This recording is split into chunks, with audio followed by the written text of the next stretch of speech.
Kataloniya sport direktori Dekoning fikricha, o'zbekistonlik himoyachi klubning kelajakdagi loyihasiga to'liq mos tushadi. Gap Abduqodir Husanov haqida ketmoqda.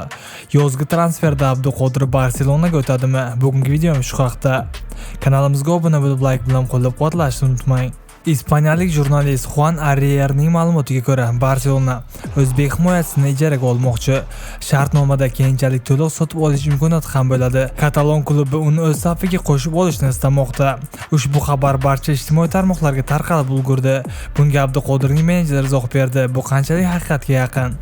Avvalroq Ispaniyaning Carpetas Blaugranas nashri kataloniyaliklar Husanovni uzoq muddatli loyihaning asosiy qismidan biri sifatida ko'rayotgani, klubini bir mavsumda ijaraga olib keyinroq to'liq sotib olish variantini ko'rib chiqayotgani haqida yozgandi.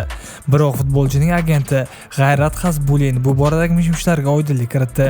Menga Barselonadan hech kim qo'ng'iroq qilgani yo'q. Bu gaplardan xabardor emasman. Klub prezidenti ham men bilan bog'lanmagan. Bularning barchasi shunchaki mish-mish, dedi Xasbulin Sport Express nashriga. Bournemouthga qarshi o'yin tanaffusida Husanov almashtirildi va qaytib maydonga tushmadi. Bu borada fikring? Bournemouthga qarshi bahsda Husanovda sariq bor edi. Shu bois tavakkal qilishni istamadik va uni zaxiraga oldik. Jamoa o'sha bahsda chap qanotda biroz faolroq bo'lishi lozim edi. Shunda O'Rayli qanotga o'tdi, Yoshka esa markazga. O'sha paytda Niko bunchalik ko'p maydonga tushadi deya o'ylamagandim, ammo u ishonchni oqladi.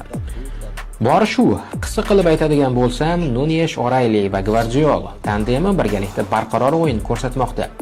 Jamoaviy harakatlar ham yaxshi kechmoqda. Sababi shu. Bu shuni ko'rsatadiki, hech kimning asosiy tarkibdagi o'rni kafolatlanmagan, lekin futbolchilar ertaga maydonga tushmayman deya o'ylamasliklari lozim.